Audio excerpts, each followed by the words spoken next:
We have an ever widening gap between the classes. Affordable housing, that's an oxymoron because there isn't any. I don't know why they hate us so much. If you could answer that question, you could put that down in the comments too. Why else would they allow this to happen? No, this isn't about Republicans or Democrats and Republicans. This is human lives in the balance.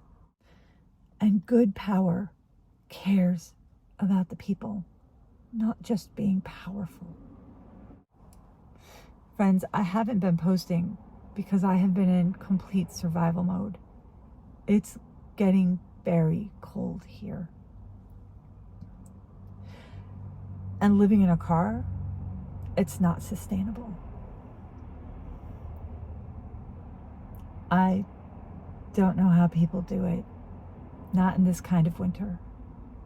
I have no choice but to remain here in the state of Washington right now, whatever happens, because I have to go through medical treatment. And I'm still hoping that the world-class specialists here at the University of Washington will be able to help me. The cold is exacerbating the symptoms, and navigating life in a car in the cold with medical issues, it's not sustainable. On another personal note, I thought I had found a tiny house to rent, and I went and I looked at it and I got pretty excited about it. It was small. It was one large room, but in it had a little kitchen and a bed and a couch. And I was excited. I contacted the housing authority. Now, if you've been with me for some of my other videos, I've talked about having what's called a housing and essential needs grant. And because I'm going through disability, I am up there on the vulnerable list. So it's supposed to be able to get me funding. I called them and told them about the house.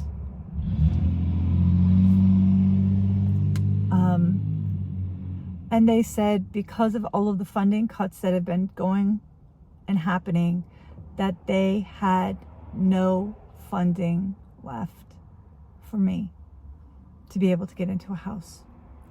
And I was put back up on the waiting list.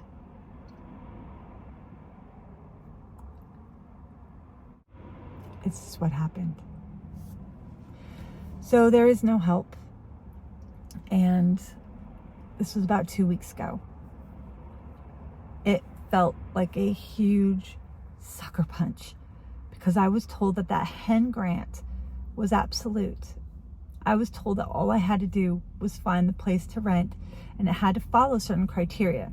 It had to be a certain amount of money, and it had to have running hot and cold water and electricity. It couldn't be anything off grid. But because of that big beautiful bill and the funding cuts, there's no housing now. In desperation, I've started looking at motels. I have to get out of this cold and I don't know how else to do it. The contractors' rates for some of the motels are $465 a week. I know, it's really expensive. But it's the only thing I can think of to do right now. I cannot rent a room from another kind of house. I can't be in a house or in an apartment building where people are cooking or using the things, the ingredients or the triggers that create anaphylaxis, which is breathing problems.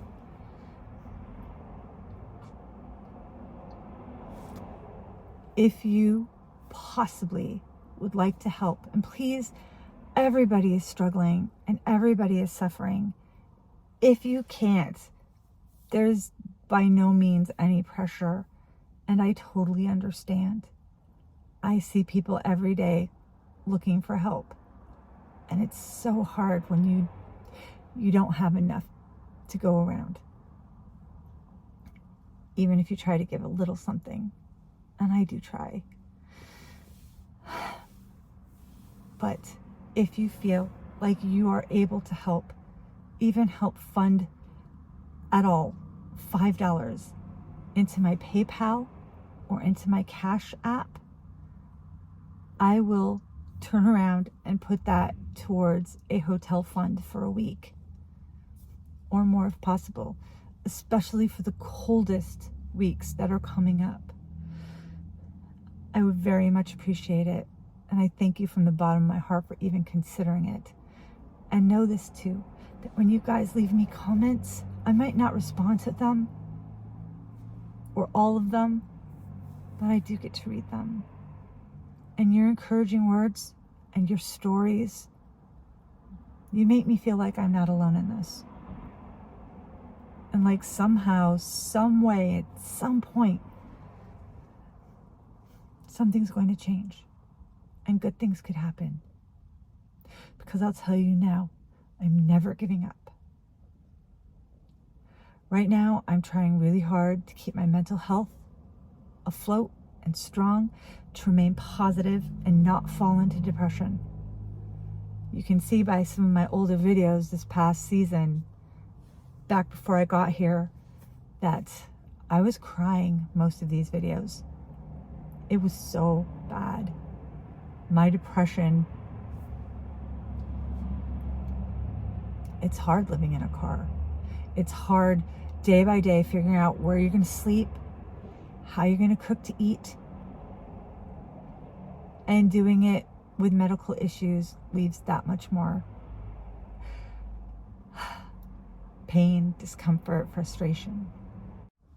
I hope wherever you are safe and warm and fed and loved, and that you keep your mental health up. I'm going to try to make videos more often. Sometimes things just get hard, and it's one of those things I can't wrap my head around because there's so many other things to try to do and finish, and that gets precedence. But I think about you guys so much. You're my friends. If you like this video, please give it a thumbs up. And as always, if you like romance books, please consider purchasing one of my books. Right now, I'm having a sale on my first book, Dare, Brothers of Ink and Steel, Book 1. It's only 99 cents on Amazon. I'll put all the links below, and they're in my link tree. Thank you so much for being here. Stay safe, hug the ones you love, and hug yourself. We will create better days ahead of us for our future. I'll see you soon in the next one.